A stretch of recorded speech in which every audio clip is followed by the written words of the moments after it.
Making a difference, one small step at a time. What does it mean to make a difference? A difference ultimately means change, and one of us embraces that word enthusiastically. She jumps up wholeheartedly into opportunities for change, sometimes at the expense of security and safety. The other really hates that word. He sees it as a loss of familiar comforts. He doesn't fear the unknown, just really dislikes it. It's not fear. Nope. We all have a bit of that contradiction within us.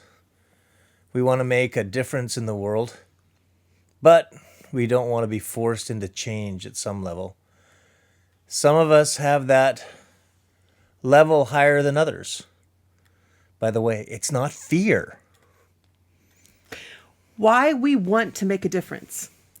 The motivations behind the desire to make a difference can be varied and contradictory. The desire to escape suffering. Marcus Aurelius, an emperor, used Stoicism to frame suffering as an inevitable part of life, with freedom from it achieved through a shift in perspective. The desire for growth. Psychoanalyst D.W. Winnicott explored the tension between creative flourishing and the constraints of external reality found in early childhood play. The desire for novelty. French philosopher Roland Barthes examined how our craving for freshness often coexists with a fear of disruption. The desire for meaning. Goethe's Faust can symbolize the relentless pursuit of meaning and fulfillment, embodying both the promise and the peril of making a difference in the world. What does that mean? What does which mean? Oh, I just thought that was funny, the desire for meaning. And I just asked you what that meant.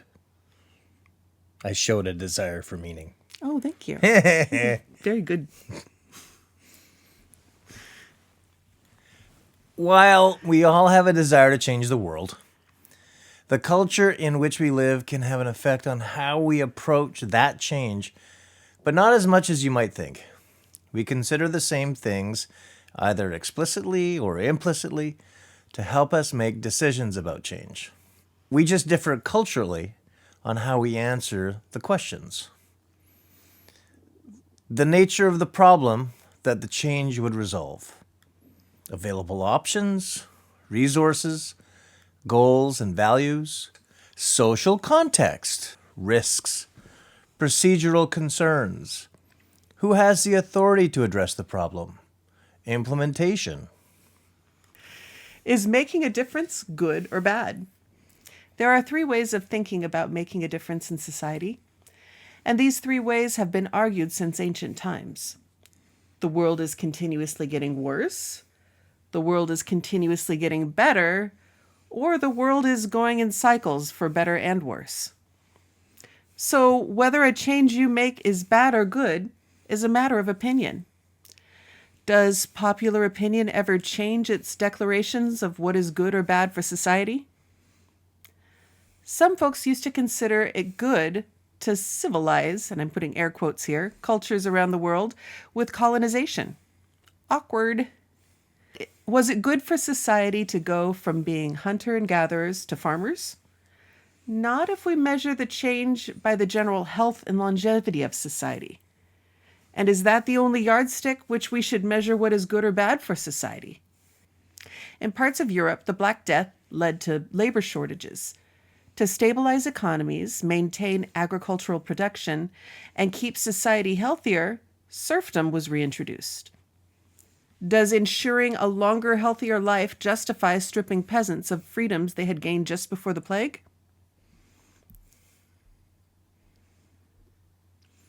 Keep it simple. Modest but consistent efforts are much better at making a positive difference in the world than grand gestures with a ton of funding behind them. This is true on a societal level, but on an individual level, there are some added benefits to the person putting forth the effort.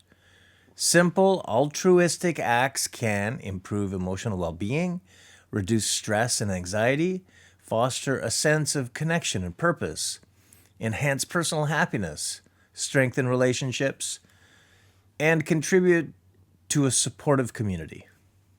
If you ever experience a social crisis that threatens your mental health, one study suggests that small, simple acts of kindness can be a lifeline to you. Another suggests that finding small acts of kindness outside of your usual routine is the most effective way to get the boost you need. Small and simple things. This is a section I plan to include each week in 2025. We will hit on a lot of subjects that our 4 intended target audience will be interested in. Each of those subjects will have a list of small and simple things that can be done. This is not a list to conquer. Just pick 1 or 2, or use it to help you brainstorm other ideas. Send an encouraging note or postcard. You could try Project Pen Pal or Post Crossing. Offer a sincere compliment to someone. Volunteer locally. Express appreciation to a coworker, teacher, or friend. Look up a local grassroots cause to join. Perform small favors like holding open a door, help carry groceries, or clean snow off of a random cars in the parking lot. Donate unused items like books, clothes, or supplies to those in need. Plant flowers or a small tree in your neighborhood or garden to beautify the environment.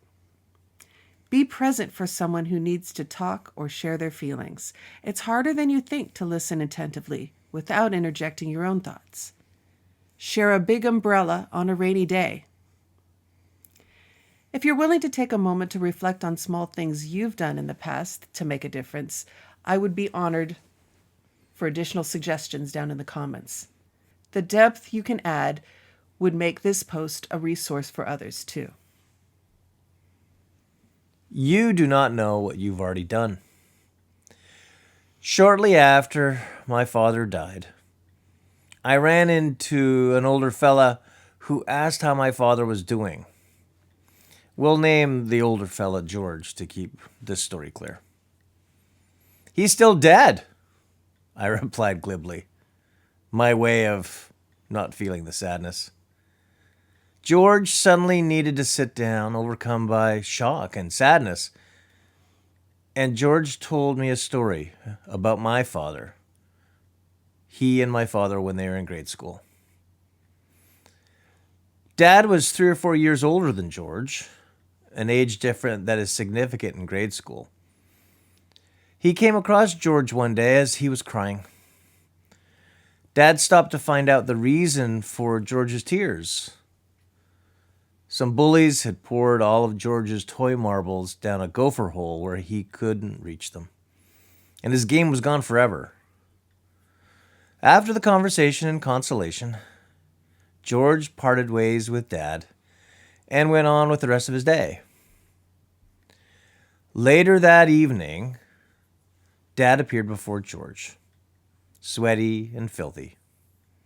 George remembered Dad asking a lot of questions about the specific hole and realized that while George went home, Dad went to his house to get a shovel.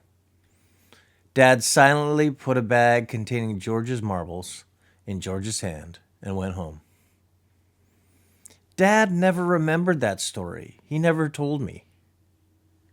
It was forgotten. It was not a significant story to him, but it was a significant story to George. You have already made a difference. You were a young kid and don't remember the stories. You may have heard some of the stories later. Maybe you wished we would shut up about you because your parent was embarrassing, but you have already made a profound positive change in the lives of your parents. Our world will never be the same because of you. Thank you. It's great you have read to the end of this, looking for ways to make a difference in the world. Go you! Keep trying. Just know that if you accidentally reintroduce serfdom or fall into what feels like an ineffectual mediocrity, you can't fail because you've already succeeded. You are unconditionally loved. Or maybe your parent has just lost their marbles.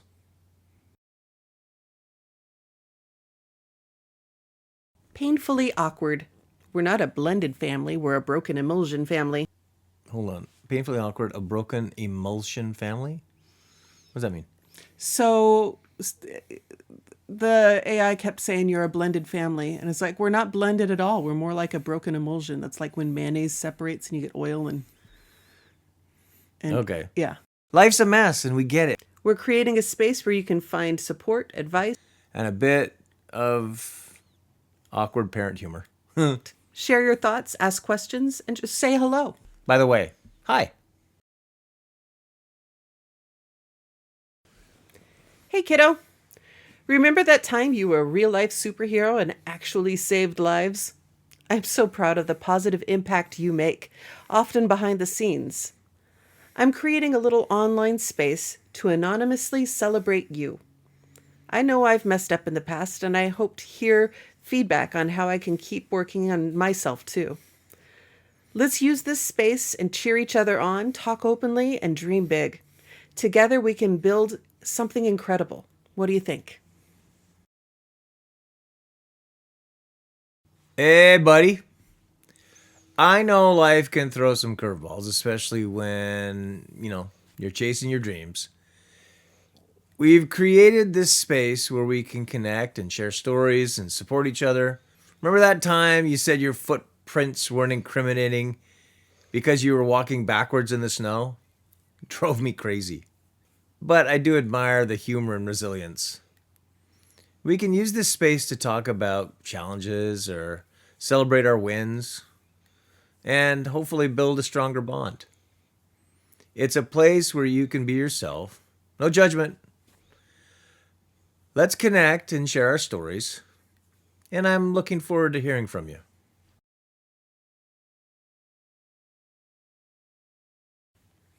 Hey kiddo, remember that time you complained about being so easily distracted that you never finished the word distracted because you saw a fluffy dog? I'm so proud of how far you've come. I'm creating a little space on the inner tubes where we can connect, share stories, and support each other. Let's use this space to share our dreams, offer support, and celebrate each other's successes. It's a place where you can be yourself, no judgment. Let's connect on this space and build something great. I want to hear your thoughts on early childhood education and coursework and your future goals. Let's use this space to share our dreams, offer support, and celebrate each other's success. Celebrate the blessed. Hey, Dinkelman.